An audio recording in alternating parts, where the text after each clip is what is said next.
Yes, guys, welcome back to the Just Talk podcast. My name is Tyler, and as you guys know, today we're back at the Joe Morris Boxing Club, joined by three new boxers. On my right, we are joined by. Edward. What's your age? I'm 15. On my left, we are joined by. Daeshaun, And your age? 19. On my far left, we are joined by. Naphtali, And your age? 17. Obviously, we're all they're all part of Joe Morris Boxing Club. Obviously, working hard and stuff. The topics that we're going to talk about today are gang crime. We're going to talk about the area where we live, which is Enfield in North London. We're going to talk about our role models, and we're going to talk about an event that happened. You knew the date. What was it again? March 25th. March 25th. Obviously, we had a whole event, boxing event, spars and stuff like that. I think it's around just fights, yeah. On March 25th, like you said. So 4 topics, which I spoke briefly on the past video, but yeah. I'm going to get straight into it. We're going to start with role models. Who is your biggest role model and why? What have they impacted in your life? I'm going to start from you. I'd probably say Mike Tyson, because the way he's changed throughout his life. Like, he was in the streets, and over time he just became a better person. So you tried to aspire to be like him and stuff? Yeah. That's cool. Yourself? I'll agree with Edward. I'll say Mike Tyson as well. Because when he was young, obviously he got bullied and he went inside the juvie, and obviously his boxer took him out, trained him, became big. He became the youngest champion, and it goes on and on and on. Yeah, that's true. And yourself, bro? Me, also my mum. Your mum? Yeah. I like that. Why? Man, we've just been through a lot of things, man. So yeah. Being a supporter? Yeah. Yeah, I love that. Myself, if we're talking in terms of sports, I've said it before on the podcast before here, it would be Ronaldo, Cristiano Ronaldo. Obviously, I'm a football fan and stuff like that. Obviously, his work ethic is unbelievable. If you're talking boxing, I'd say Muhammad Ali, one of the best athletes ever in any history of all the sports. And I agree with Naphtali as well. Obviously, mum, that's a big part.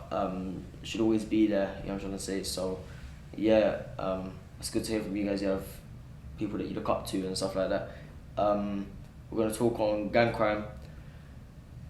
Obviously a big problem now in London, especially North London as well. How has it affected you? If it's a deep question, do you think you've lost anyone to it, if that makes sense? No, I haven't lost anyone, but I have seen people traumatized because they lost someone. Let's say you walk to a shop and they see their friend get robbed or stabbed, and that's going to affect them the rest of their life. Yeah, that's true.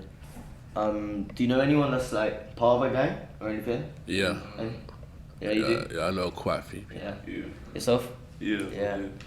I wouldn't say I know anyone that kind of I'm friends with. Obviously, there's guys out there. I'm not going to name any names. Obviously, I don't want to kind of talk about them specifically because it's not something we talk about. But yeah, obviously, what's your thoughts on it? Obviously, it's not a good thing, is it? But yeah, what do you think? It's not a good thing, but at the same time, it's like, man, the system ain't really doing us right as well. Cause like some they try to get a job and that, like education's not really good, and then like have to be out there selling stuff, and then sometimes they're trying to help their families, but like it kind of shifts in a bad way. Yeah. So like they want to protect the family, but it kind of like dilutes their mind a little bit too much. So then it just creates full havoc. Yeah, that's true. Yourself? I agree with Naphtali as well. Like, obviously, sometimes you start for a young age, and like he said, to try and provide for the money for the family. There's other ways to get money for your family. Yeah. You forget that. Obviously, like normal jobs and stuff. It could be anything. You could do like charity, or you can get like a little job, like a paper boy, or anything. Yeah. And yourself as well? Yeah, I agree. Like, sometimes it's justified, sometimes it's not. Like, sometimes you have to do it to provide for your family and stuff, but at the same time, it's not. It might take a bad turn. Yeah, you're risking your life to be honest, because one wrong move it can be long. To be honest, so we like I said, just long enough it should be very hard for you. is there anything you'd say to someone that's obviously on the brink of getting into it? Would you say to obviously stop and stuff like that? What would you say to them if you were to have like a one-on-one chat with them? I just say to them that there's better things out there, that you don't have to necessarily do this. Yeah, that's true. I agree. Yourself? I can't make them stop, but like Edward said, there's other ways to like told them don't do that, because you're gonna be like someone in jail and then you would probably get stabbed in jail. That's the truth. Yeah, that's true. Yourself, bro? Yeah, true, same, I agree. Just that, if, like, try to get a good job as well, but if it's like not possible, then like, if it does come to that, don't like try act too big where you draw too much attention to yourself. Like, keep quiet, keep low, man. Yeah, keep low. That's a big thing as well, I'd say. Especially in our generation that we live in and where we live as well. That's a big thing that guys could, I guess, learn from or stuff like that. Obviously, we all live in Enfield, yeah? How is that for you? Obviously, I know it's a borough. Obviously, like when I say borough, like known borough.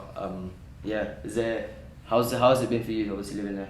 Obviously, there's times where it's good and times where it's bad, but overall, it's not that bad. So, yeah. What's like might be a deep question, yeah, but what's like the worst experience you've had or you've seen maybe? I haven't seen it, but my family member of mine has been stabbed before, but they. Sorry to hear that, man. Yeah, Sorry to hear that. they Wow, survived, but, yeah. that's mad. Yourself? Hi. For like 3 years ago, I used to live in Enfield Lock. So obviously, I was trying to sell something like glasses for my mum, because back then she used to sell glasses. Yeah. And obviously at Enfield Lock's train station bus stop, across next to the chicken shop, a guy just came up to me and just took the glasses. And obviously back then it kind of haunt me because I never experienced in my life. But obviously it's life, innit? You're gonna get robbed, you're gonna get probably like pressured about other people. It's better than nothing. Let them take it or they take her life. Yeah, man. That's a big factor as well. Yourself? Yeah, man, it's been calm, because secondary, like, nearly got G-checked.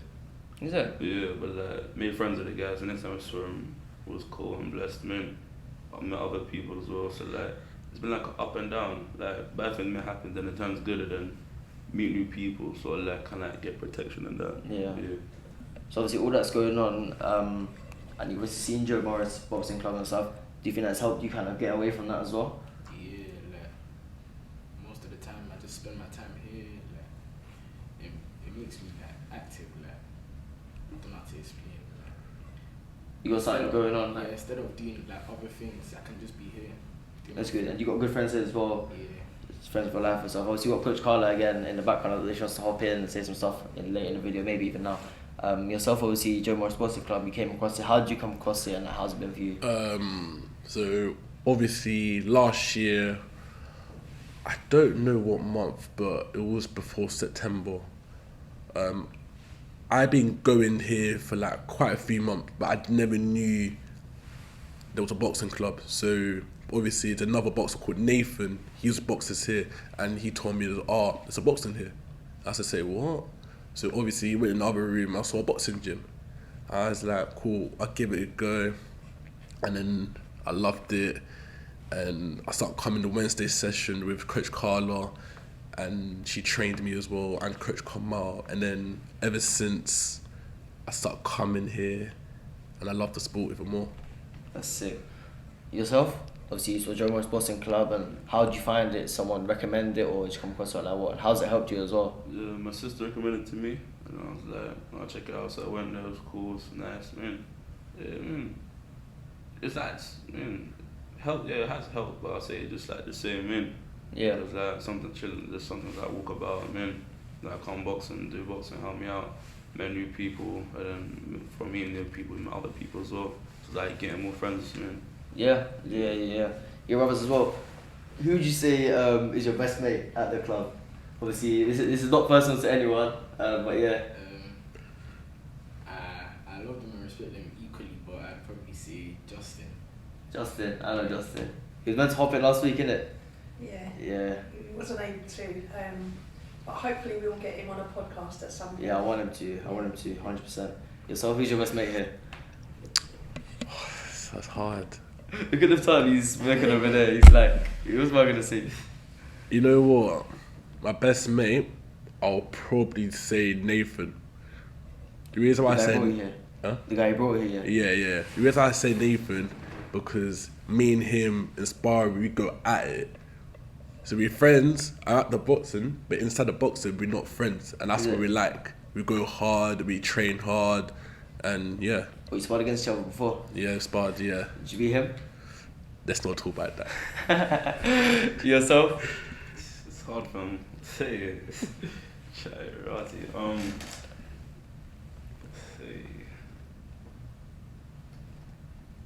I plead the fifth.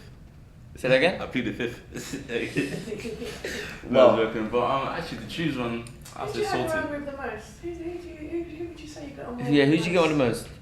In the club, Sultan. like, friends-wise. Sultan. Sultan. Yeah. He was on the first one, The didn't first one. Yeah. He's a good guy as well. So what I've noticed is that they like Naphtali said, they have definitely made new friendships within the club. True.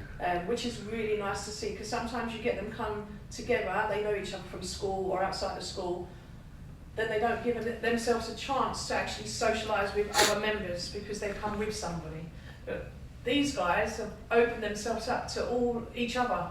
So a lot of them, I've noticed, after boxing, they hang out after boxing. They might, go down the high road, go and get food together, those sort of things. So, yeah, it's been very nice to see them come as individuals, but now have grown to socialise and interact in a positive way also outside of boxing. That's because you guys as well, obviously, putting your hard work hours in here as well. Yeah, which is good to see we from do you try guys. to promote that. You're all equal, so you're all very similar as well. So to see them getting on and interacting is really nice. Is it hard to coach the boys? It can be hard to coach them, yeah. A lot of discipline has to be put in place most of the time. Yeah. But they are respectful, and they do listen, and that's all we ask of them. At the end of the day, they're still young people. Young people are mischievous, and they do things, silly things. I say that. Yeah. However, we nip things in the bud and we deal with it as they arise, and they are very respectful and they do listen. It's good to hear, great to hear from the coach, obviously, about the young guys out here.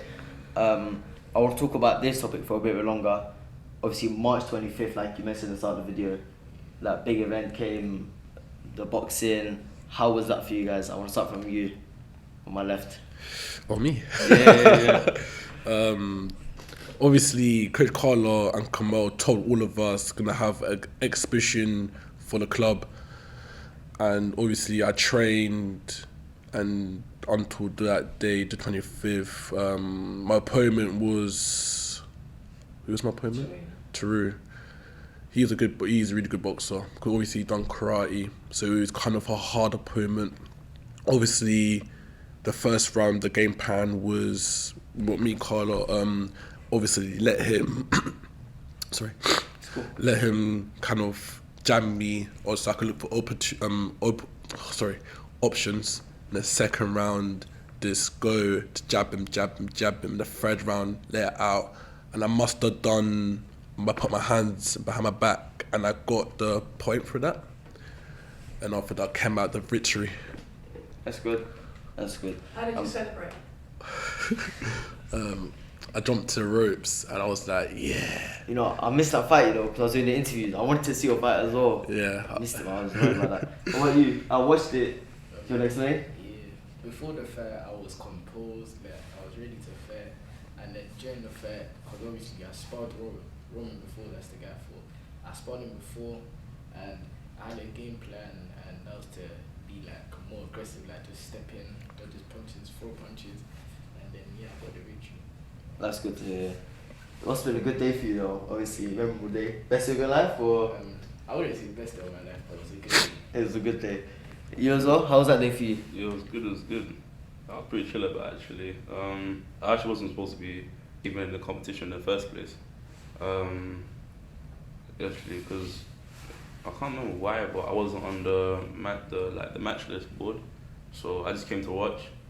And then one person couldn't come in, so I managed to spar around. Who was it again? Arda. Yeah, Arda. Yeah, I sparred Arda. I didn't really have a game plan. Just freestyled mostly. Like first round is just test him out, and after that, just match his energy in the second round, and then came on the dub. But yeah. Okay, you want all on there? All one's 3 W's right now. Three winners. So go back to what you just said. You wasn't meant to do it. Yeah. How did that make you feel being thrown in at the deep end, like randomly? I remember coming up to you and saying, "Can you take another person's position?" Was it late notice? How did that on that day? Basically putting that on you. How did that make you feel? I felt good. Yeah, you no pressure. No pressure. I was good. Man. You was happy to do that. Yeah. You weren't nervous at all. No I pressure. rate that. You know, I think I'll be the most nervous when it comes to boxing. I have like, with me, I don't like to fight. Do you get? I don't like doing things that involve fighting and stuff like that. So obviously, with me, it's not. I wouldn't feel confident enough to win.